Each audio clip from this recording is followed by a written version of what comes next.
నమస్తే, welcome to four sides TV special discussion. నేను విజయ్. పహల్గామ్ ఉగ్రదాడి తర్వాత భారత్ అయితే ఉగ్ర మూకలపైన దీని వెనుక పాక్ హస్తం ఉందని గట్టిగా నమ్ముతూ పాక్ పైన చాలా తీవ్రంగా ఉంది. ఖచ్చితంగా కక్ష సాధింపు చర్యలు చేయాల్సిందే. ఎందుకంటే ఎన్నో ఏళ్ళగా అంటే స్వాతంత్రం వచ్చినప్పటి నుంచి ఇప్పటి వరకు పాక్ తన వైఖరిని చూపిస్తూనే ఉంది. ప్రతిసారి భారత్ పాక్ జోలికి వెళ్ళకపోయినా కానీ ఏదో ఒక విధంగా రెచ్చగొడుతూ ఏదో విధంగా భారత పౌరులపైన కావచ్చు, లేకపోతే ఆర్మీ దళాలపైన కావచ్చు దాడులు చేస్తూ వస్తోంది. కానీ దీనికి ఒక ఎండ్ కార్డ్ వేయాల్సినటువంటి తరుణం వచ్చిందని చెప్పుకోవాలి. మొన్న జరిగినటువంటి పహల్గామ్ దాడిలో దాదాపు 26 మందికి పైగా చనిపోయారు. అది కూడా ఏమాత్రం అక్కడ కాశ్మీర్కి సంబంధం లేకుండా, లేకపోతే ఈ మొత్తం తీవ్రవాదానికి సంబంధం లేకుండా, అక్కడ ఉన్నటువంటి గొడవలకు సంబంధం లేకుండా దేశవ్యాప్తంగా వివిధ ప్రాంతాల నుంచి వెళ్ళినటువంటి అమాయకులైన టూరిస్టులని టార్గెట్గా చేసుకొని వాళ్ళని హతమార్చినటువంటి సంఘటన మనందరం కూడా చూసాం. ఇక ఇదే నేపథ్యంలో అక్కడ కేవలం హిందువులని మాత్రమే టార్గెట్ చేశారనేటువంటి మరొక వర్షన్ కూడా చాలా గట్టిగా వినిపిస్తోంది. అక్కడ ఎవరైతే చనిపోయారో ఆ కుటుంబీకులు కూడా మమ్మల్ని అడిగి మరీ అంటే హిందువులా కాదా అని కన్ఫర్మ్ చేసుకుని మరీ చంపారంటూ వాళ్ళు కూడా మీడియా సాక్షిగా చెప్పినటువంటి విషయాలను కూడా మనం గమనించాం. అయితే నిన్న మొత్తంగా కేంద్రం అఖిలపక్ష భేటీ నిర్వహించడం మనందరికీ తెలిసిందే. ఈ నేపథ్యంలోనే మొత్తం త్రివిధ దళాలకు సంబంధించి ఎయిర్ ఫోర్స్, లేకపోతే నేవీ, ఆర్మీకి సంబంధించి ఫ్రీ హ్యాండ్ ఇచ్చినట్లుగా తెలుస్తోంది. అంతేకాకుండా దేశంలో ఇప్పటి వరకు సెలవులకు వెళ్ళినటువంటి ఈ త్రివిధ దళాలకు సంబంధించినటువంటి వాళ్ళందరూ కూడా వెంటనే డ్యూటీకి హాజరవ్వాలని, వెంటనే వచ్చి మళ్ళీ విధుల్లో చేరాలని కూడా ఇప్పటికే ఒక నోటీసును జారీ చేసినట్లుగా మనకు సమాచారం అందుతోంది. అయితే ఇప్పుడు పాకిస్తాన్ పైన మన యాక్షన్ ప్లాన్ ఏంటి, ఏ విధంగా ముందుకు వెళ్ళబోతున్నాం, యుద్ధమే జరగబోతోందా, లేకపోతే సర్జికల్ స్ట్రైక్స్ లాంటివి చేయబోతున్నామా, లేకపోతే బార్డర్ని మరింత పటిష్టం చేసుకోబోతున్నామా, దేశంలో అంతర్గతంగా ఇటు కాశ్మీర్ ప్రాంతంలో కావచ్చు, జమ్మూ ప్రాంతంలో కావచ్చు, దేశంలోని ఇతర ప్రాంతాల్లో కావచ్చు ఉన్నటువంటి ఉగ్రవాదులు ఎవరైతే ఉంటారో మఫ్టీలో వాళ్ళని కూడా హతమార్చే ప్రయత్నంలో భాగంగా ఇప్పటికే కేంద్రం పూర్తి నిఘాని కూడా ఉంచింది. దాంతోపాటుగా పాకిస్తాన్కి సంబంధించి పాకిస్తాన్ పౌరులని 48 గంటల్లోగా దేశం విడిచిపోవాల్సిందిగా ఇప్పటికే కేంద్రం హుకుం కూడా జారీ చేసింది. ఈ నేపథ్యంలోనే దాదాపు ప్రతి ఒక్కరూ కూడా పాకిస్తాన్ నుంచి ఎవరైనా వైద్యానికి లేకపోతే ఇతర అవసరాల నిమిత్తం భారతదేశానికి వచ్చారో వాళ్ళంతా కూడా తిరిగి వెళ్ళిపోతున్నారు. అదేవిధంగా పాకిస్తాన్లో ఉన్నటువంటి భారత పౌరులు కూడా తిరిగి భారతదేశానికి చేరుకుంటున్నారు.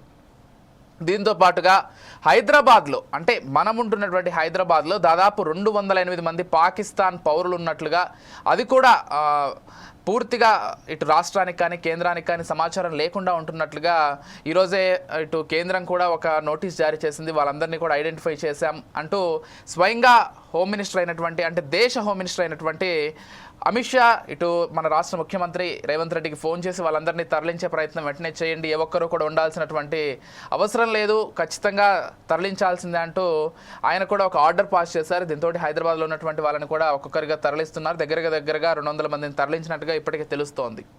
సో ఎట్టి పరిస్థితుల్లో కూడా భారత్ అదేవిధంగా పాక్ మధ్య దౌత్య సంబంధాలకు సంబంధించి ఇక ఏమాత్రం కొనసాగించబోమని చెప్తున్నారు. సింధు నదీ జలాల ట్రీటీ ఏదైతే ఉందో ఆ ట్రీటీని కూడా రద్దు చేసే దిశగా భారత్ వెళ్తోంది. ఖచ్చితంగా సింధు నది జలాలని ఏ విధంగా కూడా పాకిస్తాన్కి వెళ్ళనిచ్చే ప్రసక్తే లేదని చెప్తోంది. మరి భవిష్యత్తులో దానికి సంబంధించి ఏమైనా డ్యాములు కట్టబోతున్నారా, లేకపోతే ఇతర కాలువలు తవ్వి భారతదేశంలోని ఇతర ప్రాంతాలకు ఆ నీటిని తరలించబోతున్నారా, ఇదంతా కూడా ప్రస్తుతం చర్చనీయాంశంగా మారింది. మరోవైపు ఈ మొత్తం జరుగుతుండగా పాక్ ఆర్మీ చీఫ్ కుటుంబం ఏదైతే ఉందో పాకిస్తాన్లో నివాసం ఉంటుందో ఇస్లామాబాద్లో కావచ్చు, ఇతర ప్రాంతాల్లో కావచ్చు, వాళ్ళు మొత్తం కూడా పాకిస్తాన్ నుంచి తరలి వెళ్ళిపోతున్నట్లుగా మనకు సమాచారం అందుతోంది. స్పెషల్ ఫ్లైట్లో ఆర్మీ చీఫ్ కుటుంబం కూడా వెళ్ళిపోయిందంట. అంటే భారత్ దెబ్బ కొంచెం గట్టిగానే తగిలినట్లుంది. ముందుగానే జాగ్రత్త పడుతూ వాళ్ళ కుటుంబ సభ్యులను కూడా తరలించేసుకుంటున్నారు. ఎస్, ఇక ఇదే అంశానికి సంబంధించి మనం డిబేట్ కొనసాగిద్దాం. మనతో పాటు త్రివిధ దళాలకు సంబంధించినటువంటి రిటైర్డ్ అధికారులు ఉన్నారు. వాళ్ళతో మాట్లాడదాం ఈరోజు. అటు ఎయిర్ ఫోర్స్ నుంచి కావచ్చు, లేకపోతే ఆర్మీ నుంచి కావచ్చు, నేవీ నుంచి కావచ్చు, ముగ్గురు కూడా జాయిన్ అవుతున్నారు. ముందుగా భాస్కర్ మోహన్ గారు ఉన్నారు, ఎక్స్ ఆర్మీ అసోసియేషన్ అధ్యక్షులు. వారితో పాటు సిహెచ్ రవీంద్రరావు గారు ఉన్నారు, ఎక్స్ ఇండియన్ ఎయిర్ ఫోర్స్ అధికారి. ఇద్దరు కూడా ముందుగా ఇద్దరికి కూడా నమస్కారం అండి. నమస్తే అండి. Good evening. Good evening. Yes Mohan garu, నేను చెప్పినట్లుగా యాక్షన్ ప్లాన్ ఏంటి ఇప్పుడు? అంటే జరగాల్సినటువంటి దాడి జరిగింది, అడ్డుకోలేకపోయాం, సరే కొంత ఇంటెలిజెన్స్ ఫెయిల్యూర్ ఉంది, లేకపోతే ఆర్మీని అక్కడ మోహరించడంలో కొంత ఫెయిల్ అయ్యామని చెప్పుకోవాలి. అవునన్నా కాదన్నా, కానీ ఇక్కడ ఎక్కడ పొరపాటు జరిగిందనేది మనం ఒకసారి పరిశీలించుకోవాల్సినటువంటి అవసరం కూడా ఉంది. భవిష్యత్తులో పునరావృతం కాకుండా చూసుకోవాల్సినటువంటి బాధ్యత కూడా కేంద్ర ప్రభుత్వం పైన, మన ప్రభుత్వం పైన ఉంది. అయితే పాక్ విషయంలో ఎటువంటి వైఖరితో ఉంటే బాగుంటుంది? ఇప్పుడు పాక్ విషయంలో ఏం చేయాలి అసలు? ఇంకా ఈ భవిష్యత్తులో పాక్ అసలు మన దేశం వైపు తిరిగి చూడాలన్నా కానీ భయపడాలంటే ఏం చేస్తే బాగుంటుంది? యుద్ధమే చేయాలంటారా, లేకపోతే వేరే మార్గాలు ఉన్నాయంటారా? ఏం చెప్తారు?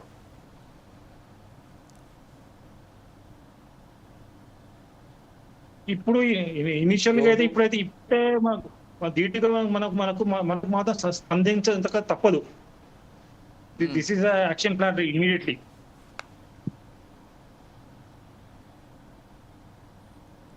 ఎందుకంటే మన అక్కడ జరిగింది, ఇంత పుల్వామాలో జరిగింది మన సిఆర్పిఎఫ్ జవాన్లు, వేరే ఇక్కడ అమాయకులైన సివిలియన్స్ చనిపోయారు, టూరిస్టులు చనిపోయారు. అంటే వీళ్ళకి దేశం రక్షణతో సంబంధం లేని వాళ్ళు అమాయకులు. అట్లీస్ట్ వాళ్ళంటే సిఆర్పిఎఫ్ అంటే వాళ్ళకి థ్రెట్ ఉందని తెలుసు, వాళ్ళు ఏదో రకంగా ప్రిపేర్డ్ ఫర్ దట్. వేరే ఈ సివిలియన్స్ వాళ్ళకు కనీసం వాళ్ళు కనీ విని కూడా వేరే ఎరుగుండి ఇలా జరుగుతుందని. ఓకే, ఎందుకంటే అక్కడ ఇప్పుడు యాక్చువల్లీ అక్కడ ఆ వ్యాలీ ఏదైతే ఉందో అక్కడ యాక్చువల్లీ ఇప్పుడు దిస్ ఇస్ రైట్ టైం కాదు యాక్చువల్లీ. కానీ ఎందుకు ఇలా టూరిస్ట్ అలౌ చేశారో అర్థం కావట్లేదు. అది యాక్చువల్లీ ఇంకా దాంతో పాటు స్టార్ట్ కావాల్సింది సీన్. ఓకే, జూన్ లో స్టార్ట్ కావాల్సింది. అది మోర్ ఓవర్ ఏంటంటే అక్కడ ఏంటి, మనకు వేరే మన ట్రాన్స్పోర్టేషన్ లేదు, ఏం లేదు, ఓన్లీ పానిస్ మీద డిపెండ్ అవ్వాలి. అందుకే మన రక్షణ వ్యవస్థ రెస్పాండ్ కాలేకపోయింది. ఈవెన్ ఈ మన సహాయ కార్యక్రమాలు కూడా చేయలేకపోయారు.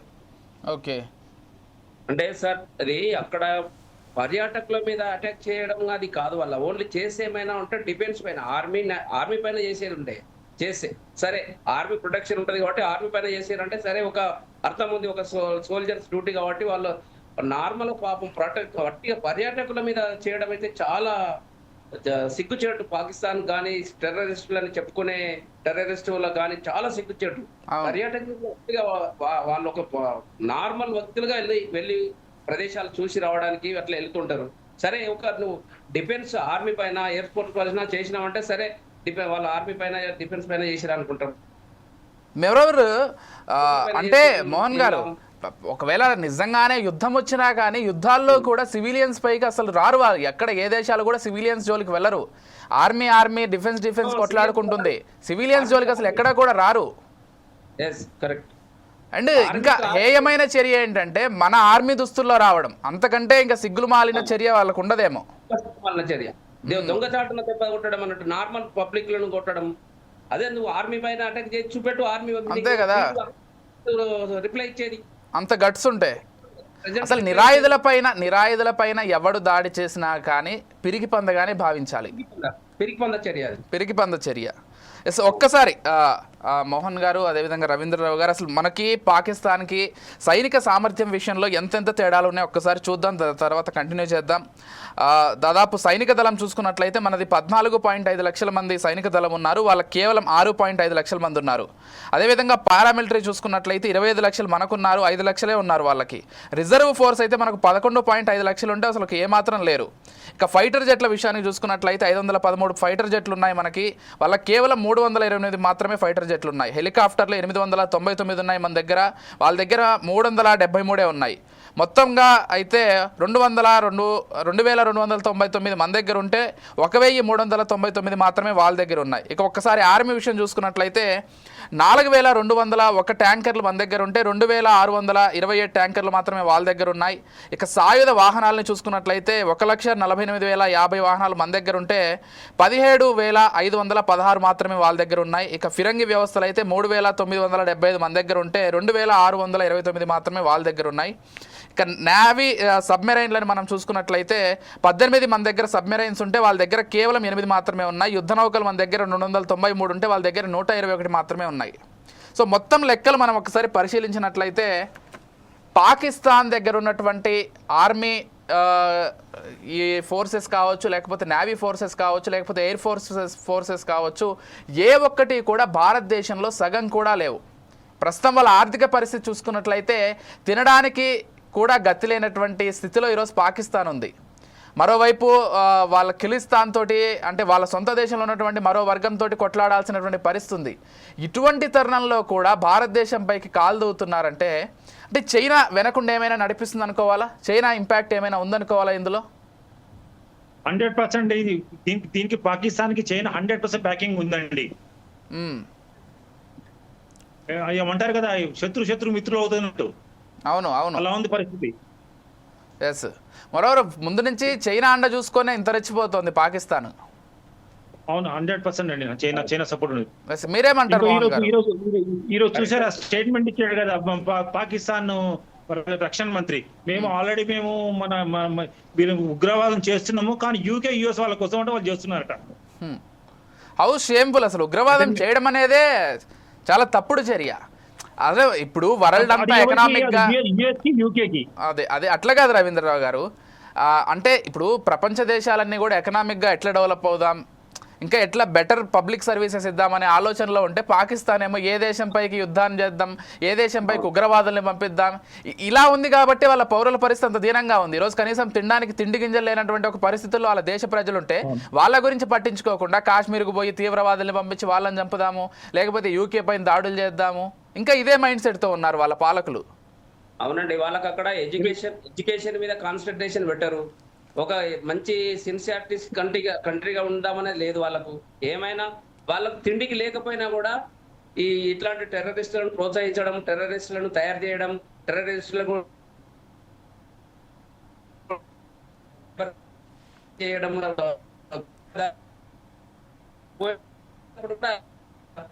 ఇప్పుడు చూసిన ప్రతి పాకిస్తాన్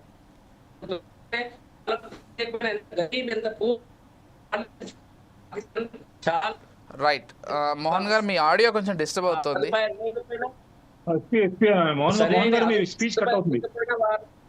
మోహన్ గారు ఇంటర్నెట్ సరిగ్గా లేనట్లుంది, కొంచెం కట్ అవుతుంది. కొద్దిసేపు తర్వాత మళ్ళీ మాట్లాడదాం. రవీందర్ గారు మీరెలా చూస్తారండి? అంటే పాకిస్తాన్లో చిన్నప్పటి నుంచి స్కూల్స్లో లేకపోతే కాలేజెస్లో కూడా ఎంతసేపటికి ఇండియా పైన నూరిపోయడము, ఇండియా అంటే మనకు శత్రు దేశం అనేటువంటి చెప్పేటువంటి పరిస్థితులు ఉన్నాయి. ఈరోజు భారతదేశ విద్యా వ్యవస్థలో భారతదేశం ఎంత గొప్ప దేశం ఏమో చెప్పుకుంటున్నాం, కానీ పక్క దేశాలతో సంబంధం లేకుండా మన విద్యా వ్యవస్థ ఉంది. వాళ్ళకేమో చిన్నప్పటి నుంచి ఇదే నూరిపోస్తున్నారు, ఇండియా మనకు శత్రు దేశం. వాళ్ళ ఎడ్యుకేషన్ కూడా ఇదే, పిల్లలకి ఇదే నూరిపోస్తున్నారు. అవును అవును, మన బద్ద శత్రువు ఇండియా మన బద్ద శత్రువు, అదే నూరిపోస్తున్నారు. పాట్రియాటిజం వదిలిపెట్టండి, పాట్రియాటిజం నేర్పడం తర్వాత సంగతి. అది నేర్పకుండా వైరాలు మన శత్రువులు మన బద్ద శత్రువులు అని నూరిపోస్తున్నారు. అవును, అలా వాళ్ళ భవిష్యత్తు తరాలని వాళ్ళే పాడు చేసుకుంటున్నారు. ఇప్పుడు ఆల్మోస్ట్ వార్లైక్ సిచ్యుయేషన్ ప్రిపేర్ అయి ఉందండి. Warlike situation already Indian air force Rafale కానీ మిరాజ్ కానీ ఆల్మోస్ట్ వాళ్ళు ఫ్రంటియర్ లో ఉంచేశారు. ఓకే, సో ఒకవేళ యుద్ధం అనేటువంటి పరిస్థితి వస్తే ఏం జరుగుతుంది? అంటే కాశ్మీర్ని పూర్తిగా స్వాధీనం చేసుకోవాల్సినటువంటి అవసరం ఎప్పటికైనా ఉందా? పైన సొల్యూషన్ మాత్రం అదేనండి. అది మనకి ఇవన్నీ ఎప్పుడు తగ్గిపోతాయంటే మనకు కాశ్మీర్ మన ఇండియాకు భూగా అంతర్భాగమై అయిపోయి మన హక్కులు మనం సంపాదించుకున్నంత వరకు ఇలా జరుగుతూనే ఉంటుంది. ఓకే, మోహన్ గారు మీరేమంటారు? కాశ్మీర్ పూర్తిగా స్వాధీనం చేసుకుంటేనే బెటర్ అంటారా? అంటే ఇంకా డిలే చేస్తుంటే ఆ కాశ్మీర్లో వాళ్ళు చొచ్చుకు రావడము, వాళ్ళకి సంబంధించిన సానుభూతి పరులు ఉండడం ఇదే అవుతుంది. ఏమంటారు? ఇప్పుడు మంచి ఛాన్స్ అండి. ఇప్పుడు మన పిఓకేను కూడా తీసుకునే ప్రయత్నం చేసుకుంటే బెటర్ ఇట్లాంటి పరిస్థితులలో. ఎందుకంటే ఇప్పుడు మనకు అన్ని కంట్రీస్ మనకు సపోర్ట్ ఉన్నాయి. మన పాకిస్తాన్ తప్పేంటిది, మన ఇండియా రైట్స్ ఏ రకంగా ఉన్నది. పాకిస్తాన్ దొంగచాటున పోయి ప్రతి ఒక్కటి దాంట్లో ఫెయిల్ అయిపోయింది పాకిస్తాన్. ఎందుకంటే వాళ్ళు ఒక ఎకనామికల్ డెవలప్మెంట్ చూడరు. వాళ్ళు ఏమైనా ఇట్లాంటి పిచ్చి పనులు చేసడం, టెర్రరిస్టులను తయారు చేయడం, టెర్రరిస్టులను తయారు చేసి ట్రైనింగ్ ఇచ్చి పంపించడం. అందుకే ఇప్పుడు మన పిఓకేను మనం ఇప్పుడు ఒకవేళ అటాక్ జరిగితే మటుకు మన పిఓకే మనకు వస్తుందన్న నమ్మకం ఉంది. ఎందుకంటే ఇప్పుడు ఉన్న కంట్రీస్ ప్రతి కంట్రీ మనకే సపోర్ట్ ఉన్నాయి. ఇప్పుడు కేంద్ర గవర్నమెంట్ కూడా, సెంట్రల్ గవర్నమెంట్ కూడా చాలా మంచి గుర్తింపు తెచ్చింది వరల్డ్. మన ఇండియా అంటే ఏమి, పాకిస్తాన్కి ఎంత గుర్తింపు ఉన్నది, ఇండియాకి ఎంత గుర్తింపు ఉన్నది వరల్డ్ అనేది ప్రతి ఒక్క కంట్రీలో అందరికీ తెలుసు. మన ఇండియాలో కూడా తెలుసు ఏ కంట్రీ ఎంత ఉన్నదని. కాబట్టి ఇప్పుడున్న సిచ్యువేషన్ల మటుకు మనం స్టెప్ తీసుకోవడమే మంచిది. ఎందుకంటే అంటే పైన అధిష్టానం మన కేంద్ర గవర్నమెంట్, సెంట్రల్ గవర్నమెంట్ మరి వాళ్ళు అధిష్టానం ఏ రకంగా ఆలోచిస్తున్నారో, వాళ్ళు ఏ నిర్ణయాలు తీసుకుంటారో అధిష్టానం పై నిర్ణయం దానిపైన ఆధారపడి ఉంటుంది. ఓకే. అండ్ ఈవెన్ మన ప్రధాని మోదీ కూడా చాలా సీరియస్గా ఉన్నారు ఈసారి. మొన్న స్పీచ్ ఇచ్చాడు, చాలా మంచి ఇప్పుడు స్టెప్ తీసుకొని. ఎందుకంటే ఈ రోజు నాకు తెలిసి అయితే దాదాపు ఇవాళ ఎయిర్ ఫోర్స్ వార్ డ్రిల్ కూడా చేసినట్టు ఉన్నది, air force flights. Yes yes కొంత మంచి ఇప్పుడు అందరు అలర్ట్ కూడా అవుతున్నారు, మన వాళ్ళు కూడా డిఫెన్స్ ను అలర్ట్ చేస్తున్నారు. ఇప్పుడు ఇవి ఈ రోజు కూడా హోమ్ మినిస్టర్ గారి అమిత్ షా గారి ఇంట్లో దగ్గర మీటింగ్ ఉన్నట్టు కూడా కొన్ని గ్రూపులలో, సోషల్ మీడియాలో గ్రూపులలో కూడా వచ్చింది. చాలా మంచి ఇప్పుడు చాలా సీరియస్ గానే ఉన్నది మన గవర్నమెంట్ కూడా చాలా ఇప్పుడు ఈ ఎస్ ఎస్ ఎస్ రవీంద్రరావు గారు అంటే మన మన ఎయిర్ ఫోర్స్ విభాగం ఉన్నట్టు. ఓకే. రవీంద్రరావు గారు, ఎయిర్ ఫోర్స్ విభాగంలో చూసుకున్నట్లయితే పాకిస్తాన్తో కంపేర్ చేస్తే మనది ఎంత బెటర్గా ఉందనుకోవచ్చు? ఫార్ బెటర్ అండి. ఓకే. ఫార్ మిజైల్స్ మన మిజైల్స్ A-8 మిజైల్సే కానివ్వండి, ఫైటర్ జెట్సే కానివ్వండి. ఇప్పుడు రాఫెల్ వచ్చిన తర్వాత మనకి మన ఎయిర్ ఫోర్స్ ఇంకా చాలా బలోపేతమైంది. ఆల్రెడీ మన ఎగ్జిస్టింగ్ సుఖాయ్ ఉంది, మిరాజ్ ఉన్నవి ఆల్రెడీ. దీనికి మన రాఫెల్ వచ్చేసి ప్లస్ పాయింట్ అయిపోయింది, చాలా ప్లస్ పాయింట్ ఇప్పుడు మనకి. ఎస్. అంటే మోహన్ గారు, ఇప్పటికైనా అంటే ఇంత జరుగుతుంది, ప్రపంచం ముందు తలొంచుకోవాల్సినటువంటి పరిస్థితి పాక్ ఏర్పడింది, ఇప్పటికైనా ఈ చర్యలను ఆపుతుందంటారా, లేకపోతే మనం లైట్ తీసుకుంటే ఇంకా ఇలా కంటిన్యూ చేస్తూనే వెళ్తారంటారా? అంటే ఇప్పుడు చూస్తున్నాం కదా అండి, ఒక 10 years మనం దానికంటే ముందు అంతకుముందు కార్గిల్ వార్ అయింది, ఎంత 1999 లో అయింది. తర్వాత కొన్ని రోజుల తర్వాత అదైంది. అప్పుడు మధ్య మధ్యలో జరుగుతూనే ఉన్నాయి ఇట్లాంటివి. కానీ జరగకుండా ఉండాలంటే ఒకసారి స్టెప్ తీసుకొని ఏమన్నా గవర్నమెంట్ ఏమన్నా మంచి స్టెప్ మనం మాత్రం ఈసారి బాగానే ఉంటుందని మరి సంప్రదింపులకు పోతారా లేకపోతే? హలో. ఎస్ చెప్పండి రవీంద్రరావు గారు. ఇప్పుడు మాత్రం మనం స్ట్రాంగ్ గా రిటాలియేట్ కావాలండి. అంటే స్ట్రాంగ్ గా ఉండాలి రిటాలియేట్, మామూలుగా ఇంత ముందులా కాకుండా అంటే టిట్ ఫర్ టాట్ లా ఉండాలి, లేకపోతే ఇంకా ముందు ఇంకా కష్టం అవుతుంది. నిజమండి. అంటే మనము పుల్వామా అటాక్ జరిగినప్పుడు అంటే అవునన్నా కాదన్నా కానీ బీజేపీ గవర్నమెంట్ అధికారంలోకి వచ్చిన తర్వాత కూడా ఈ సింధు నదీ జలాల ట్రీటీ కూడా 4 సార్లు రద్దు చేశారు. ఇప్పటికీ మళ్ళీ 4 సార్లు పునరుద్ధరించడం జరిగింది. ఇప్పటికైనా స్ట్రిక్ట్ యాక్షన్ తీసుకొని అసలు ఎవరి మాట వినకుండా ముందుకు వెళ్ళిపోవాలి ఆ విషయంలో ఖచ్చితంగా. ఎందుకంటే పుల్వామా కొంది మొన్న పఠాన్ లాస్ట్ 2016 లో పఠాన్ కోట్ ఎయిర్ బేస్. అవును, అప్పుడు కూడా అంటే ఎయిర్ బేస్ వాళ్ళు పఠాన్ కోట్ ఎయిర్ బేస్ ని వాళ్ళు చేశారంటే చూడండి వీళ్ళు. ఎందుకంటే మనం ఖచ్చితంగా మనం చాలా స్ట్రాంగ్ గా ఉండాలి. మన డిఫెన్స్ మాత్రం చాలా గట్టిగా పాఠం చెప్పాలండి, లేకపోతే చాలా కష్టం అవుతుంది. ఒక మాజీ సైనికులము తెలిపేది ఏమంటే ఒక స్ట్రాంగ్ ఉంటేనే బాగుంటది. ఎందుకంటే ఇప్పుడు సార్ మాకు తెలుసు కదా అక్కడ సిచ్యువేషన్ ఏంటిది అనేది మేము ఎట్లుంటదండి భాస్కర్ గారు. ఇప్పుడు బార్డర్ లో సిచ్యువేషన్స్ ఎలా ఉంటాయి? అసలు మామూలుగా ప్రశాంతంగానే ఉంటుందా, ఎప్పుడు ఏదో ఒక అలజడి ఉంటుందా, ఎలా ఉంటుంది బార్డర్ లో సిచ్యువేషన్? సార్ అలాట్మెంట్ అయ్యేటప్పుడు సార్ ఇప్పుడు వార్ అటాక్ అవుతుంది అనే జస్ట్ ముందు అక్కడ బార్డర్ విలేజ్ పబ్లిక్ అందరినీ వాపస్ రిటర్న్ దూరం పంపించేస్తారు. అక్కడ అంత ఏరియాలో కొంచెం మూవ్మెంట్స్ ఏమి ఉండవు. మన డిఫెన్స్ ఓన్లీ డిఫెన్సే ఉంటది.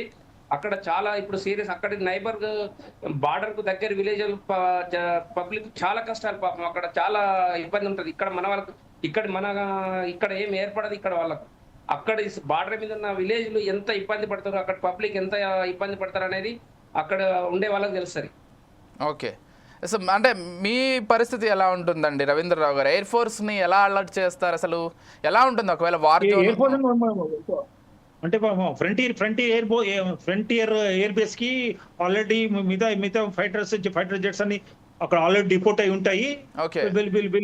వెల్ అమ్యునేటెడ్. ఓకే. ఎప్పుడు ఏ క్షణం జరగాలన్నా కానీ రెడీగా ఉంటాయి, including war heads. Okay. War heads already deploy అయి ఉంటాయండి. they only wait for situation when the order comes out they take off. Okay.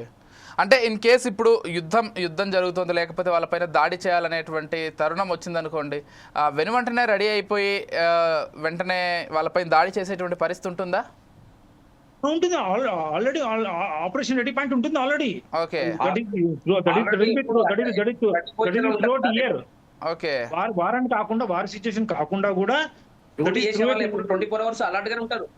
Alert గా ఉంటాడు. ఓకే ఓకే అంటే మోహన్ గారు ఇప్పుడు దేశ బార్డర్ దగ్గర కాకుండా ఇప్పుడు మన సికింద్రాబాదో లేకపోతే ఇక్కడ ఉన్నటువంటి బెంగళూరులో ఇక్కడ కూడా రెజిమెంట్స్ ఉంటాయి. ఇక్కడ ఉన్నటువంటి సైనికులను కూడా వినియోగించుకునేటువంటి పరిస్థితి ఉంటుందా? వార్ సిచ్యువేషన్ వస్తే వీళ్ళని కూడా అక్కడికి తరలించి బార్డర్కి రెజిమెంట్లను కొన్ని మూవ్ చేస్తారు సార్ కొన్ని బటాలియన్ కొన్ని రెజిమెంట్లను అక్కడ ఫ్రంట్ లైన్ లో అక్కడ ఇన్ఫంట్రీస్ ఫ్రంట్ లైన్ లో పెడతారు. బ్యాక్ సపోర్ట్ కొన్ని ఫోర్స్ ఉంటాయి. కొన్ని రెజిమెంట్లను ఆల్రెడీ స్పేర్ గా పెడతారు అక్కడ దగ్గరలో నియరెస్ట్. ఆల్రెడీ అక్కడ front infantry force front line లో పెడతారు.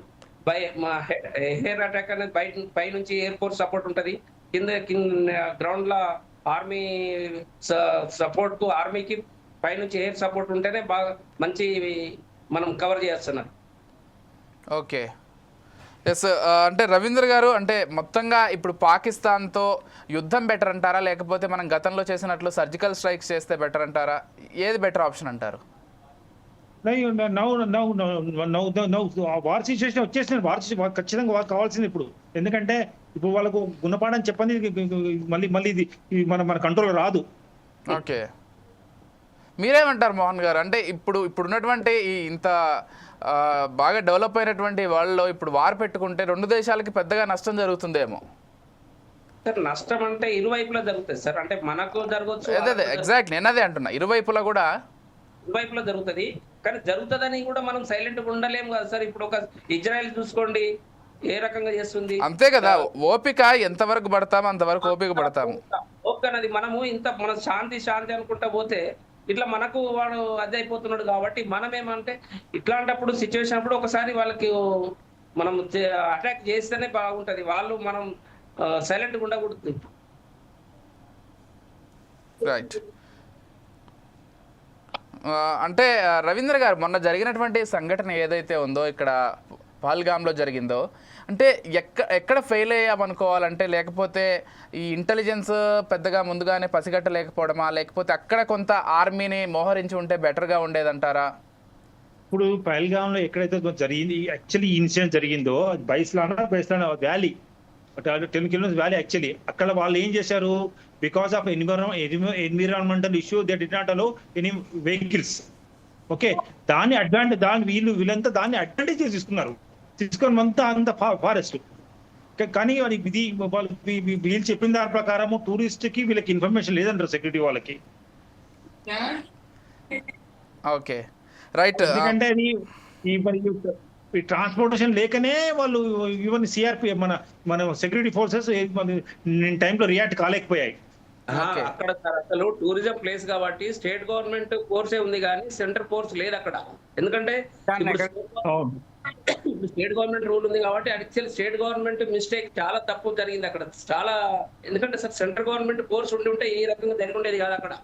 ఓకే ఎందుకంటే స్టేట్ గవర్నమెంట్ ఇప్పుడు పర్యాటక కేంద్రం కాబట్టి అక్కడ వాళ్ళు స్టేట్ గవర్నమెంట్ వాళ్ళ ఫోర్సే ఉంటది, వాళ్ళ లోకల్ పోలీస్ వాళ్ళే ఉంటారు తప్ప ఒకవేళ మనం అట్లాంటి డిస్టర్బెన్స్ ఉన్న ఏరియాలో అయితే మన ఆర్మీ కానీ సిఆర్పిఎఫ్ కానీ బిఎస్ఎఫ్ కానీ ఉంటే ఇట్లాంటి పరిస్థితి జరిగేది కాదు. ఓకే అంటే state government security and central government సెక్యూరిటీకి ఇంటరాక్షన్ సరిగ్గా జరగలేదు. జరుగుంటే ఇంతవరకు వచ్చి ఉండేది కాదు. ఓకే ఓకే అంటే ఇప్పటికైనా సరే యుద్ధం ఇదంతా పక్కన పెడదాం, మన జాగ్రత్తలో మనం ఉండాలంటే కాశ్మీర్ విషయంలో ఎలాంటి చర్యలు తీసుకుంటే ఇప్పటికైనా బెటర్? పూర్తిగా కేంద్ర పాలిత ప్రాంతంగా ఉంచేసి అట్లా బెటర్ అంటారా లేకపోతే స్టేట్ గవర్నమెంట్కి సెంట్రల్ గవర్నమెంట్కి ఇంకొంత బెటర్గా ఈ కనెక్షన్ ఉండి ప్రతిదీ కూడా అప్డేట్ చేసుకుంటూ అలా ముందుకు వెళ్తే బెటర్ అంటారా? ఎలా ఉంటే బెటర్ అంటారు రవీంద్ర గారు? ఇప్పుడు ప్రస్తుతం సిచ్యుయేషన్ లో మనము దాన్ని మన యూనియన్ టెరిటరీ చేయడానికి కాదు. కాకపోతే మన ఎమర్జెన్సీ ఇష్యూ లాగా ప్రెసిడెంట్ రూల్ లాగా టైమింగ్ చేసుకుంటేనే కొద్దిగా కంట్రోల్ వస్తుంది. ఎస్ మీరేమంటారు మోహన్ గారు? అంటే ఇప్పుడు కాశ్మీర్ విషయంలో ఎలాంటి డెసిషన్ తీసుకుంటే బెటర్ అంటారు? అంటే సార్ ఇప్పుడు సెంట్రల్ గవర్నమెంట్ ఫోర్స్ కు ఇట్లాంటి క్రిటికల్ ప్లేస్లు ఉన్నప్పుడు సెంట్రల్ గవర్నమెంట్ అప్పచెప్పాలి సార్. ఎందుకంటే ప్రొటెక్షన్ ఏంటంటే స్టేట్ గవర్నమెంట్ మీద డిపెండ్ కావద్దు. ఎందుకంటే అక్కడ ఇప్పుడు స్టేట్ గవర్నమెంట్ ఏంటంటే ఇప్పుడు ప్రాంతీయ పార్టీలు అక్కడ లోకల్ వాళ్ళకు సపోర్ట్, వాళ్ళు ఏమేమి తప్పులు చేస్తున్నారు, ఏమేమి మిస్టేక్ చేస్తున్నారు, ఎక్కడ టెర్రరిస్టులు దిగుతున్నారు అనేది నిఘా పెట్టలేకపోతుంది. నిఘా పెట్టినా కూడా వాళ్ళు కరెక్ట్ చేయలేరు, కరెక్ట్ ఇంటిమేషన్ దొరకదు మనకు. కాబట్టి సెంట్రల్ గవర్నమెంట్ ఫోర్సెస్ ఉంటేనే, సెంట్రల్ గవర్నమెంట్ ఫోర్సెస్ అధీనంలో ఉంటేనే బాగుంటది. లేకపోతే ఇట్లనే క్రిటికల్ పొజిషన్ ఎట్లే ఉంటే ప్రెసిడెంట్ రూల్ పెడితే కంట్రోల్ అవుతుంది. ఎస్. అండ్ మరోవర్ ఈ సింధు నది జలాలకు సంబంధించి కూడా పాకిస్తాన్ కొంత గట్టిగానే మాట్లాడుతుంది. ఒకవేళ సింధు నదిలో మీరు నీళ్లు కనుక వదలకపోతే రక్తం పారేలాగా చేస్తామంటూ కూడా వాళ్ళు భారత్కు కూడా వార్నింగ్ ఇచ్చేటువంటి ఒక పరిస్థితి నెలకొంది. అండ్ ఎస్, మనతో పాటు సాగర్ గారు కూడా జాయిన్ అయ్యారు, ఎక్స్ నేవీ ఆఫీసర్. వారితో కూడా మాట్లాడదాం. సాగర్ గారు, గుడ్ ఈవినింగ్ అండి. Good evening. నమస్తే అండి. నమస్తే అండి. Thank you for joining again. Yes, ఇదే అండి, పాకిస్తాన్ విషయంలో ఎటువంటి స్ట్రాటజీతో ముందుకు వెళ్తే బాగుంటుంది? మరి యుద్ధమే కరెక్ట్ అంటారా, లేకపోతే కొంచెం పీస్ఫుల్గా దీన్ని డీల్ చేయొచ్చు అంటారా? ఏం చెప్తారు మీరైతే? పీస్ఫుల్ గా డీల్ చేయడం చాలా కష్టపడి మనం గత 50 సంవత్సరాలు 70 సంవత్సరాల నుండి పీస్ అంత శాంతియుతంగా వెళ్దామని చూస్తున్నాం, కానీ వాళ్ళు దానికి సహకరించట్లేదు. ప్రతిదానికి ఏదో విధంగా వాళ్ళు మనపై దాడి చేయడం కానీ, జమ్మూ ప్రతి విషయంలో మనం రెచ్చగొట్టేలా ప్రయత్నిస్తారు తప్ప వాళ్ళు శాంతియుతంగా రావడానికి ప్రయత్నించట్లేదు. కాబట్టి మనం యుద్ధం చేయడమే సరైన పద్ధతి. కానీ ఈ యుద్ధం చేయడం వల్ల చాలా నష్టాలు వస్తాయని చెప్పి, అంటే ఇతర దేశాలు, ఈరోజు నేను న్యూస్ లో చదివాను, ఇతర దేశాల వాళ్ళు యుద్ధం కరెక్ట్ కాదని అంటున్నారు. కానీ మనము వాళ్ళకు తగిన గుణపాఠం చెప్పకపోతే మాత్రం వాళ్ళు వినేలా లేరండి అది. ఓకే. అండ్ మోరోవర్ మన వైపు నుంచి ఒకవేళ శాంతి కోరుకుందాం అనుకున్నా కానీ, ఇప్పుడు ఏ దేశం కూడా యుద్ధాన్ని కోరుకోదు. యుద్ధాన్ని కోరుకుంటే ఒకవైపు ప్రాణ నష్టం ఉంటుంది, ఆస్తి నష్టం ఉంటుంది, మొత్తం అల్లకల్లోలం అయిపోతుంది. కాబట్టి ఏ దేశం కూడా యుద్ధం అనేది కోరుకోదు. అయితే మనం ఎంత తగ్గి ఉంటున్నా కానీ, పోనీలే అనుకుంటున్నా కానీ వాళ్ళు రెచ్చగొడుతూనే ఉన్నారు. ఈరోజు చూడండి, సామాన్య పౌరులను చంపాల్సిన అవసరం ఏముంది? అంత వీరులైతే మరి డైరెక్ట్గా వాళ్ళ ఆర్మీ ఫోర్సెస్ వచ్చి మన ఆర్మీ ఫోర్సెస్తో యుద్ధానికి వస్తామంటే తేల్చుకునే వాళ్ళం కదా. అట్లా కాకుండా టూరిస్టులు ఇప్పుడు బెంగళూరు నుంచి, నెల్లూరు నుంచి, లేకపోతే కేరళ నుంచి వెళ్ళినటువంటి, దేశ నలుమూలల నుంచి వెళ్ళినటువంటి టూరిస్టులపైన దాడి చేస్తే ఎలా అర్థం చేసుకోవాలి? అదే ఇప్పుడు మన ఆర్మీ ఫోర్సెస్ కూడా రంగంలోకి దిగింది. ఆర్మీ చీఫ్ కూడా ప్రస్తుతానికి జమ్మూలోనే ఉన్నారు. వాళ్ళ ప్లాన్ ఆఫ్ యాక్షన్ ఎలా ఉందో మరి ఏం చేస్తారో తెలియదు. ప్రస్తుతానికి అయితే స్టార్ట్ అయిపోయింది. వాళ్ళ పైన అటాక్ జరుగుతున్నాయి. నిన్న ఒక ఇద్దరు చంపేశారు, ఈ రోజు ఒకరిని, అలా దగ్గర ఈ 2 days లో ఒక 4-5 మాత్రం వాళ్ళు ఎన్కౌంటర్ చేశారు. ఈ ఐఎస్ఎస్ వాళ్ళని చంపేస్తున్నారు, ఒక్కొక్కరిగా పట్టుకొని చంపేస్తున్నారు. అదే ఎక్కడైతే ఉగ్రవాదులకు షెల్టర్ ఇస్తున్నారో వాళ్ళని కూడా ఇప్పుడు అంటే కనుక్కుంటున్నారు. అంతే, వాళ్ళు కూడా ఉగ్రవాదుల కిందే కదా. ఇంకా ఉగ్రవాదులకు షెల్టర్ ఇచ్చేవాడు కూడా ఉగ్రవాదే. ఈ రోజు ఒక వీడియో చేశానండి. 14 సంవత్సరాల అబ్బాయి పాకిస్తాన్ జిందాబాద్ అంటాడు, ఇండియా జిందాబాద్ ఎందుకు అనాలి అంటున్నాడు. వాడు నాకు ఏం చేసింది అంటాడు, ఇండియాలో ఉన్నాడు వాడు ఇక్కడ. అదే కదా, ఇండియా తిండి తింటూ ఇండియా నేలపైన ఉంటే నేను కూడా చూశాను, మీరు చెప్పిన వీడియో నేను కూడా చూశాను. అంటే చిన్నప్పటి నుంచి బ్రెయిన్ వాష్ చేసేస్తున్నారు అంటే పిల్లలకు కూడా. ఆ పెంచే వాళ్ళు చిన్నప్పటి నుంచి బ్రెయిన్ వాష్ చేసేసి ఇండియా పైన ద్వేషం పెరిగేలా చేసి అలా చేస్తున్నారు. ఈ రోజు న్యూస్ తో అంటే మన హైదరాబాద్ లోనే దగ్గర 200 మంది పాకిస్తాన్ ఉన్నారని పోలీసు వాళ్ళు రిపోర్ట్ ఇచ్చారు. అమిత్ షా కాల్ చేశారు ఇందాక, రేవంత్ రెడ్డి కాల్ చేసి వెంటనే వాళ్ళందరినీ తరలించండి అని కూడా చెప్పారు. ఎస్. మరొక విషయం సాగర్ గారు, అంటే ఇప్పుడు నేవీ లేకపోతే దీనికి సంబంధించి ఇప్పుడు పాకిస్తాన్తో కంపేర్ చేసుకున్నట్లయితే మన సబ్మెరైన్స్ బలం కావచ్చు, లేకపోతే మనం ఒకవేళ యుద్ధానికే దిగితే ఇప్పుడు ఎలా ఉంటుంది? నేవీ మధ్య యుద్ధం ఏ విధంగా ఉండే అవకాశం ఉంది? నేవీలో సరైన మన దగ్గర ఉన్నాయండి. ఇప్పుడు షిప్స్ ఉన్నాయి, వార్ షిప్స్ ఉన్నాయి, సబ్మెరైన్స్ ఉన్నాయి, ఫైటర్ ఎయిర్క్రాఫ్ట్స్ కూడా ఉన్నాయి. ఆల్రెడీ నేవీ తరఫున ఆల్రెడీ కరాచీ సమీపంలో ఆల్రెడీ షిప్స్ బయలుదేరాయి. నిన్ననే ఆల్రెడీ బయలుదేరాయి. నేను న్యూస్ తో చూసాను. ఆల్రెడీ 2-3 షిప్స్ ఆల్రెడీ బయలుదేరిపోయాయి. మా వాళ్ళు యుద్ధానికి సై అంటున్నారు. ఆల్రెడీ మా వాళ్ళు ప్రిపేర్ అయిపోయారు. ఆల్రెడీ అందరి అంటే లీవ్ లో అందరినీ రీకాల్ చేయడం కానీ అటువంటి జరిగింది. అంతేకాకుండా ఇప్పుడు పాకిస్తాన్ బార్డర్, గుజరాత్ బార్డర్ లో కరాచీ సముద్ర తీర ప్రాంతాలు ఎక్కడైతే ఉన్నాయో షిప్స్ ఆల్రెడీ మా షిప్స్ అక్కడికి వెళ్ళిపోయాయి ఆల్రెడీ. ఓకే. ఎస్, ఒక్క నిమిషం సాగర్ గారు. అంటే ఈరోజు మన రిపోర్టర్ కూడా ఇట్లా పబ్లిక్ దగ్గరికి వెళ్ళి అసలు వాళ్ళ ఒపీనియన్స్ కూడా సేకరించడం జరిగింది. మా రిపోర్టర్ లేని ఒకసారి ఆ వీడియో ప్లే చేసి చూద్దాం. పబ్లిక్ ఏమనుకుంటున్నారు, ప్రధానంగా ఇప్పుడు ఉన్నటువంటి సిచ్యువేషన్కి సంబంధించి పాకిస్తాన్ పైన వాళ్ళ అభిప్రాయం ఏంటనేది ఒక్కసారి పీసీఆర్ బైట్స్ ప్లే చేయండి. అయితే నెలకొంది. యుద్ధం ఎప్పుడైనా జరగవచ్చు అనే చర్చ నడుస్తుంది. దీనిపై ప్రజల అభిప్రాయాలు ఏంటో తెలుసుకునే ప్రయత్నం చేద్దాం. పాకిస్తాన్పై యుద్ధం కోరుకుంటున్నారా? ఇది చాలా దుర్మార్గమైన చర్య సార్. ఇది పాకిస్తాన్ మీద యుద్ధం కంపల్సరీ కోరుకోవాలి. ఎందుకంటే వాళ్ళు ప్రతిసారి మన బార్డర్లో ఇన్వాల్వ్ అయ్యి మన వాళ్ళని చాలా చంపుతున్నారు. మనం కూడా ఒకసారి మొత్తం వాళ్ళ దాంట్లో చేసి అటాక్ చేయాలి మొత్తం. ఇది చాలా హిందువులను చంపడం చాలా బాధాకరం. మోదీ గారిని నేను కూడా కోరుకుంటున్నాను, చాలా కఠినమైన చర్యలు తీసుకోవాలి. సార్, భారత్ పాకిస్తాన్ మధ్య యుద్ధ సంఘటన అయితే యుద్ధం జరిగే అవకాశాలు అయితే కనిపిస్తూ ఉన్నాయి. మీరు యుద్ధం కోరుకుంటున్నారా? తప్పకుండా పాకిస్తాన్ తోటి ఏమేమి ఒప్పందాలు ఉన్నాయో అన్నీ రద్దు చేసుకొని సింధు నది యొక్క వాటర్ది అది చేసుకొని ప్రతీకారంగా ప్రతి చర్య తీసుకోవాల్సిందే. మోడీ తీసుకునే నిర్ణయం ప్రతిదీ మేము సమ్మతిస్తున్నాం. సార్, భారత్ పాకిస్తాన్ మధ్య యుద్ధం కోరుకుంటున్నారా? యుద్ధం కోరుకోవడం లేదు, కానీ వాళ్ళు ఎంత చెలరేగినా కూడా మన భారతదేశం ఇంకా పేషెన్స్గానే ఉంటుంది. కానీ ఆ పేషెన్స్ని ముదిరితే మాత్రం వాళ్ళు ఏం చేయలేము మామూలుగా. ఎందుకంటే వాళ్ళు నిన్న చూసినారా, పొలమామలలో కూడా ఊచకోత పోసిర్రు. ఈ విధంగా జరగడం అనేది చాలా దురదృష్టకరం. ఎందుకు భారతదేశం ప్రతి చర్య ఏ ఆలోచనతోటి తీసుకోవాలనేసి నా భావన. భారత్ పాక్ మధ్యలో యుద్ధం జరిగే అవకాశాలు ఉన్నాయి. యుద్ధం కోరుకుంటున్నారా? యుద్ధం కోరుకోవడం అని అక్కడ ముఖ్యం కాదు, యుద్ధం చేసే పరిస్థితులు కల్పిస్తుంది పాకిస్తాన్. అట్లా యుద్ధం మనం కోరుకుంటూ వచ్చేది కాదు, అటువంటి పరిస్థితులు క్రియేట్ చేస్తున్నాయి. ఇవి నిన్నటి రోజున జరిగినటువంటి ఆ ఊచకోతను చూస్తే ఎంత బాధాకరమైనటువంటి విషయం అది చెప్పండి. అంత అన్యాయంగా దారుణంగా అన్యాయం పుణ్యమైనటువంటి వాళ్ళని తీసుకుపోయి ఊచకోత చేస్తే అది ఎంత దారుణమైన పరిస్థితి. ఇటువంటి ఉగ్రవాద చర్యలకు పాల్పడితే మాత్రం ఏ ప్రభుత్వం ఊరుకోదు, ఏ దేశం ఊరుకోదు. కాబట్టి ఇటువంటి పరిస్థితులు రాకుండా, ఉత్పన్నం కాకుండా ఎవరికి వాళ్లే కొంచెం నియంత్రించుకొని ఆ విధంగా ఉండడం మంచిది. కాబట్టి ఇటువంటి పరిస్థితుల్లో ఇప్పుడు భారతదేశం యుద్ధానికి దిగినా ఆశ్చర్యపోవాల్సిన అవసరం లేదు. ఎందుకంటే ఇటువంటి కవ్వింపు చర్యలు చాలా చేస్తుంది పాకిస్తాన్. ఇటువంటి ఉగ్రవాద ధోరణి మంచిది కాదు. కాబట్టి ఎవరికి ఇప్పటికైనా అంతర్జాతీయంగా ఒక వేదికను ఏర్పాటు చేసుకొని వాళ్ళు చేసిన దానికి క్షమాపణ కోరుకున్నా కానీ అది క్షమింపరాని నేరమే. అయినప్పటికీ ఇంకా మేధావులు వాళ్ళు వీళ్ళు ఆలోచించుకోవటానికి మాత్రం ఒక అవకాశం ఉంటుంది. కాబట్టి యుద్ధము వస్తుందా రాదా అనేది it will take other 1 week for 10-15 days time. ఎందుకంటే అందరు కూడా ఒక కంక్లూజన్కి రావాలి. వచ్చి చేస్తేనే దానికి యుద్ధమే పరిష్కారం అంటే ఒక రకంగా యుద్ధమే పరిష్కారం అని చెప్పొచ్చు.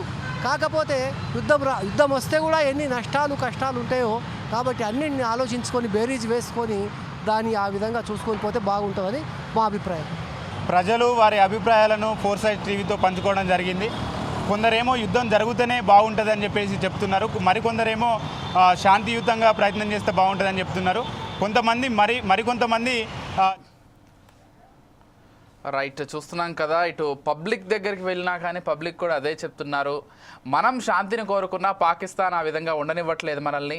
వాళ్ళ వల్లే ఈరోజు యుద్ధం చేయాల్సినటువంటి పరిస్థితి ఏర్పడింది. వాళ్ళు ప్రపంచ వేదిక పైన క్షమాపణ చెప్పినా కానీ క్షమించరాని నేరం ఒకటి చేసేసారు. కాబట్టి ఈరోజు యుద్ధమే కరెక్ట్ అంటూ వాళ్ళు కూడా పేర్కొంటున్నారు. సాగర్ గారు విన్నారు కదా, public are demanding to do a war against Pakistan. అంటే ఈరోజు ప్రతి భారతీయుడు కూడా దేశంలో ఖచ్చితంగా పాకిస్తాన్ పైన ప్రతీకార చర్య ఉండాల్సిందే, అవసరమైతే యుద్ధం చేయండి అనేటువంటి స్టేజ్ వరకు వెళ్ళాం. వాళ్ళంతా వాళ్ళే కొందెచ్చుకుంటున్నారు. ఇది అసలు వాళ్ళు సైలెంట్గా ఉంటే కాశ్మీర్ విషయంలో కావచ్చు, ఇతర విషయాల్లో కావచ్చు, అసలు ఇండియా ఏ రోజు కూడా పాకిస్తాన్కి వెళ్ళి దాడులు చేయడం ఇవన్నీ కూడా చేయదు. వాళ్ళే అనవసరంగా ఇలా ఇటువైపు వచ్చేసి మన బార్డర్లోకి వచ్చి ఉగ్ర దాడులు చేయడం కావచ్చు, బాంబ్ బ్లాస్టులు చేయడం కావచ్చు, ఈ విధంగా ఇష్టం వచ్చినట్లుగా అమాయకుల్ని చంపడం కావచ్చు చేస్తున్నారు. ఏమంటారు సాగర్ గారు? అవునండి, తప్పకుండా జరుగుతుందండి. మన ఇప్పుడు పైన గొప్ప గొప్ప మేధావులు, అనుభవజ్ఞులు చాలా మంది ఉన్నారు. వాళ్ళు ఎటువంటి యాక్షన్ తీసుకుంటారని పైన ఆధారపడి ఉంది. నాకు తెలిసినంత వరకు మేము అనుకుంటున్నాము యుద్ధం జరుగుతుంది, తప్పనిసరిగా కావాలని కోరుకుంటున్నాము. అటువంటి వాళ్ళకు ఒకసారి బుద్ధి చెప్పాలి, కానీ ప్రపంచ దేశాలు ఏమంటున్నాయో చూడాలి కదండి. అవునవును. అంటే మోరోవర్ మీరు అన్నట్లుగా సాగర్ గారు, అంటే మన ఇద్దరు దేశాలకు సంబంధించినటువంటి అంశమే కాదు ఇది. ఇప్పుడు ఇండియా పాకిస్తాన్ మధ్య ఏమాత్రం కాన్ఫ్లిక్ట్ వచ్చి యుద్ధం జరిగినా కానీ ఇటు ప్రపంచం కూడా కొంత అలర్ట్ అవ్వాల్సినటువంటి అవసరం ఉంటుంది. అంటే పాకిస్తాన్ వైపు ఏ దేశాలు ఉన్నాయి, ఇండియా వైపు ఏ దేశాలు ఉన్నాయి కూడా ఆ దేశాలు డిసైడ్ చేసుకోవాల్సినటువంటి ఒక టైం వచ్చేస్తుంది. కాబట్టి దాదాపు మిగిలిన దేశాలు ఇటు పెద్ద అమెరికా కావచ్చు లేకపోతే రష్యా కావచ్చు యుద్ధాన్ని ఆపేందుకే ప్రయత్నిస్తాయని నేను అనుకుంటున్నాను. మరి చూడాలి ఏం జరుగుతుందో. మరి ఇటు యుద్ధం జరగకపోయినా ఏదో ఒకటి జరుగుతుందండి. జరగాలి. సర్జికల్ స్ట్రైక్, మరో సర్జికల్ స్ట్రైక్ అవుతుంది. వాళ్ళ స్థావరాలపై అటాక్ జరుగుతుంది. తప్పకుండా వాళ్ళకి గుణపాఠం జరుగుతుంది. ఈ 2-3 రోజుల పక్క ఏదో ఒకటి చేస్తారు. మన మోదీ మాత్రం కామ్గా కూర్చోడండి. చెయ్యాలి కూడా సాగర్ గారు. చేసే వాళ్ళకి తగిన బుద్ధి వస్తుందండి. ఎస్ రవీంద్ర గారు మీరేమంటారండి? అంటే already chief of army staff అక్కడే ఉన్నారు. ఆయన సిచ్యువేషన్ మానిటర్ చేస్తున్నారు. ఇది అంటే అక్కడ సిచ్యువేషన్ ఎలా ఉందో definitely react as per accordingly definitely react. అవును. ఇప్పుడు మనం యుద్ధం కోరుకోకపోయినా కొన్నిసార్లు మనం యుద్ధం కోరుకోకపోయినా అలాంటి పరిస్థితి కల్పిస్తున్నాయి. అంతే కదా. అసలు ఈ రోజు ఇంతలా ఈ డిస్కషన్స్ పెట్టి పాకిస్తాన్ గురించి మాట్లాడాల్సిన అవసరం మనకేముంది? అసలు మన దాడి జరగకపోతే మనకు కావాల్సింది శాంతి సొల్యూషన్. లేదు, శాంతిగా ఉంచడం అయితే పాకిస్తాన్ చెయ్యదు. ఈ రోజు కాకపోయినా మళ్ళీ రేపు ఏదో ఒకటి ఇట్లాంటి ఇన్సిడెంట్ జరుగుతుంది. వాళ్ళు పంపించారు. అంతే చూద్దాం. అంటే ఇటు మరి మోదీ కావచ్చు లేకపోతే సెంట్రల్ గవర్నమెంట్ కావచ్చు ఎటువంటి డెసిషన్ తీసుకుంటుందో. మరోవర్ ఆర్మీ చీఫ్స్ కావచ్చు వీళ్ళందరి డెసిషన్స్ కూడా ఇంపార్టెంట్ ఉంటుంది. వాళ్ళందరితో డిస్కషన్ చేసి ఏదైనా ముందుకు వెళ్తారు. ఎస్ మోహన్ గారు, బలగాలు అన్ని ఫోర్స్ రెడీ ఉన్నాయండి. ఇప్పుడు ఎప్పుడు ఆర్డర్స్ వస్తే అప్పుడు అటాక్ చేయడానికి రెడీగా ఉన్నారు. అన్ని ఆర్మీ, ఎయిర్ ఫోర్స్, నేవీ వాళ్ళ ఫోర్స్ వాళ్ళ యాక్షన్ లో రెడీగా ఉన్నారు. ఎస్ అంటే సాగర్ గారు మనకంటే ముందే పాకిస్తాన్ కూడా అలర్ట్ అయ్యి వాళ్ళ బార్డర్ వైపు కూడా మొత్తం ఆర్మీ బలగాల్ని తరలించేసిందంట. అంటే వాళ్ళకి తెలుసు మనం తప్పు చేశాము, మన ఇండియా మన పైన మళ్ళీ ప్రతీకార చర్య ఉంటుందని వాళ్ళకి క్లియర్ కట్ గా వాళ్ళకి తెలుసు, అయినా చేస్తారు. ఆల్రెడీ మొబిలైజ్ చేశారు వాళ్ళు. అవును. పోనీ ఆ దేశం ఏమన్నా కరెక్ట్ గా ఉందా అంటే ఆర్థికంగా కావచ్చు లేకపోతే ఇతర విషయాలు ఏమైనా కరెక్ట్ గా ఉందా అంటే అత్యంత దయనీయ స్థితిలో ఉన్నారు పాక్ పౌరులు. తినడానికి తిండి లేనటువంటి పరిస్థితుల్లో ఉన్నారు ఈరోజు పాకిస్తానీలు. ఆల్రెడీ వాళ్ళకు ఆర్థిక సంక్షోభం ఏర్పడిందండి. అవును. అయినా వాళ్ళకి ఇంకా బుద్ధి రావట్లేదు. ఇటువంటి ఉగ్రవాదం రెచ్చగొట్టి చేయడం వల్ల వాళ్ళకే నష్టపోతారు. రైట్. అంటే మోహన్ గారు మీరు ఏమంటారు మోహన్ గారు? అంటే ఈ టైంలో పాకిస్తాన్ మనకు తెలిసినంత వరకు అంత ఫౌండేషన్స్ తీసుకొని యుద్ధానికి వచ్చేంత ధైర్యం అయితే వాళ్ళకు ఉండదు. ఆర్థికంగా చితికిపోయారు ఒకవైపు. మన ఇటు డిఫెన్స్ పవర్తో కంపేర్ చేస్తే వాళ్ళ డిఫెన్స్ పవర్ చాలా తక్కువగా ఉంది. పోనీ వాళ్ళ వైపు నుంచి ఏమైనా శాంతి చర్చలు కోరుకొని లేదు మనం ఈ విధంగా అంటే శాంతితోటి దీన్ని క్లోజ్ చేద్దామని వాళ్ళు ఏమైనా ఇంటర్నేషనల్ వేదికల నుంచి ఏమైనా కోరుకునే అవకాశం ఉందా? ఒకవేళ అలా జరిగితే ఇండియా ఏ విధంగా రియాక్ట్ అవుతుంది? అంటే అండి పాకిస్తాన్ కు డైరెక్ట్ వార్ చేసే అంత స్తోమత లేదు ఇప్పుడు ఉన్న పరిస్థితి. వాళ్ళ కంట్రీ ఫైనాన్షియల్ ఎట్లా ఉంది అంటే చాలా దీన పరిస్థితిలో ఉన్నది వాళ్ళు. కానీ ఇట్లాంటి చిన్న చిన్న ఘటనలు దొంగచాటున చేస్తే తప్ప అట్లాంటి నమ్మించి నమ్మక ద్రోహం చేసి సపోజ్ మనము అది చేస్తారు తప్ప వాళ్ళు డైరెక్ట్ మన ఆర్మీ మన డిఫెన్స్ కు డైరెక్ట్ వార్ చేసే అంత స్తోమత లేదు వాళ్ళకు.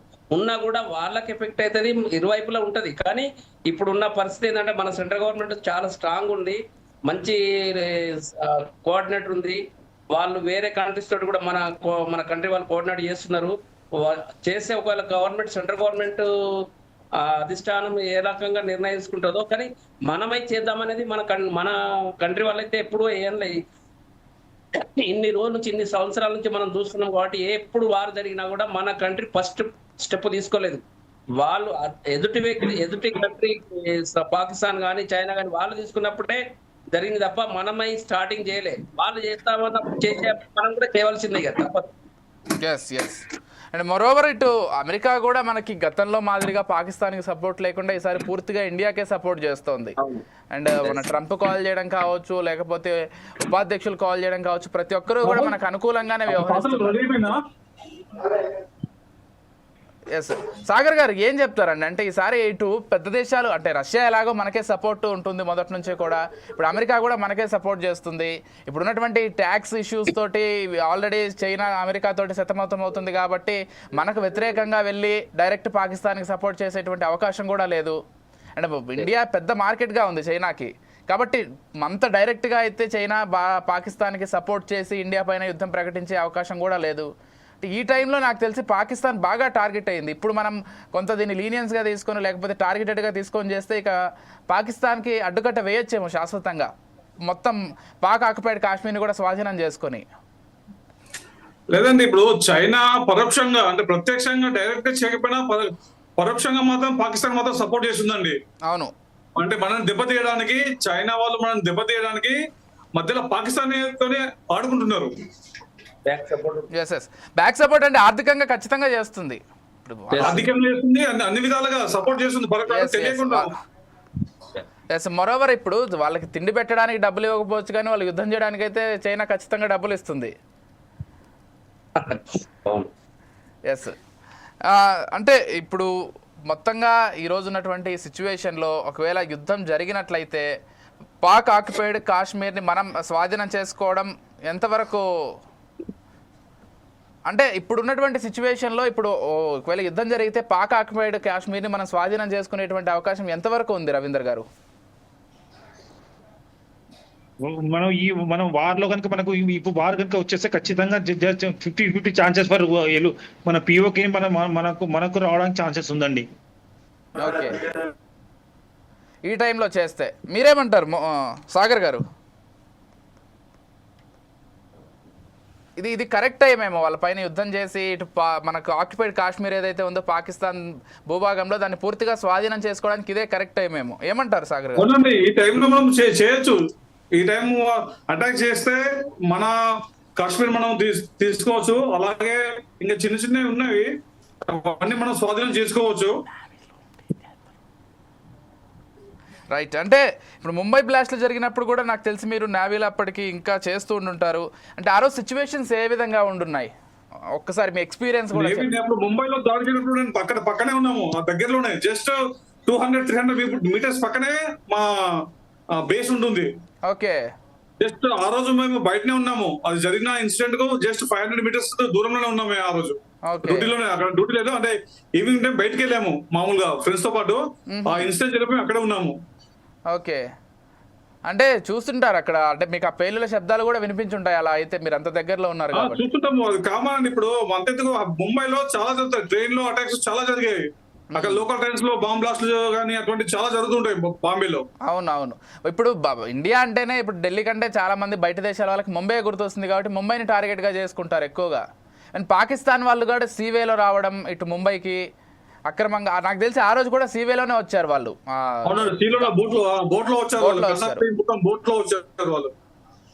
Okay, right. అంటే రవీందర్ గారు, మీరు కూడా కార్గిల్ వారు ఉన్నప్పుడు మీరు కూడా అప్పుడు ఇంకా డిఫెన్స్లో వర్క్ చేస్తూ ఉంటున్నారు. ఆ రోజు సిచ్యువేషన్స్ ఏ విధంగా ఉన్నాయి, అంటే ఆ రోజుల్లో జరిగినటువంటి ఎక్స్పీరియన్స్ ఒక్కసారి మాతో పాటు షేర్ చేసుకుంటారా? మేము కార్గిల్ ఎప్పుడు మా డిప్లాయ్మెంట్ వచ్చి బాంబే శాంతాకుజ్ ఎయిర్పోర్ట్ అండి. ఓకే, మేము ఆపరేట్ చేసింది అక్కడి. తర్వాత బాంబే నుంచి షిఫ్ట్ అయిపోయింది ఇక ఉదంపూర్ ఏరియాకి. Okay, right. అంటే ఆ రోజు ఎలా ఉండింది సిచ్యువేషన్? అంటే మనం వార్లో గెలుస్తామని మీరు ఖచ్చితంగా ఆ రోజు బలంగా నమ్మారా? మనం ముందు నుంచేనా మనం ఇండియాదే మన అప్పర్ హ్యాండ్. ఖచ్చితంగా మనకు అది ఇప్పుడు even now also war breaks definitely మన అప్పర్ హ్యాండ్ మనదే అవుతుంది.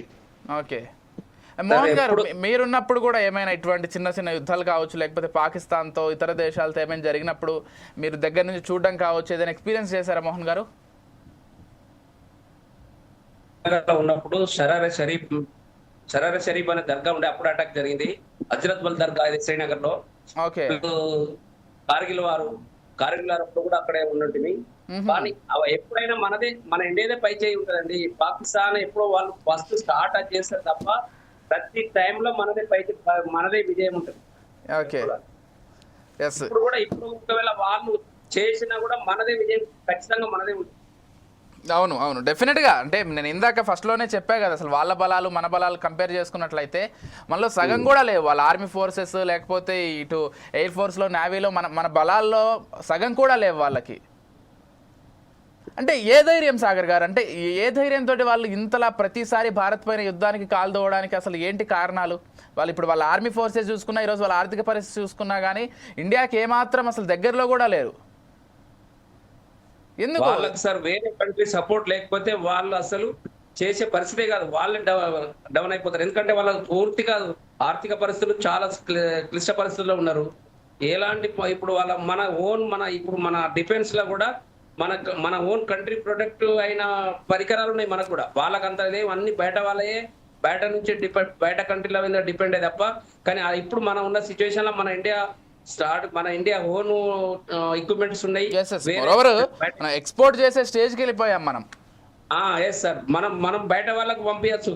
ఇప్పుడు ఒకప్పుడు మనం ఆ రకంగా లేకుండా ఇప్పుడున్న పరిస్థితుల మటుకు ఇండియాది పై చేయి ఉంటది. పాకిస్తాన్కి ఎంత బ్యాక్ సపోర్ట్ ఉన్నా కూడా వాళ్ళు మళ్ళీ ఏం చేయలేకపోతారు. రైట్. సాగర్ గారు, ఫైనల్గా ఏం చెప్తారండి ఇప్పుడు ఉన్నటువంటి సిచ్యువేషన్లో?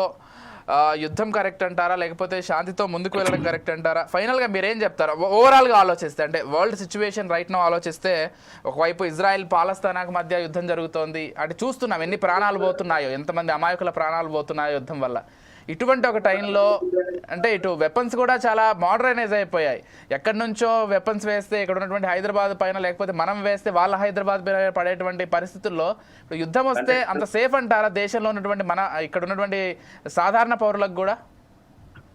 యుద్ధం వస్తే చాలా నష్టపోతామండి. అంటే ఆర్థికంగా కానీ, ఆ తర్వాత మామూలుగా పబ్లిక్ అంటే చనిపోవడం కానీ, అంటే చాలా నష్టపోతాము.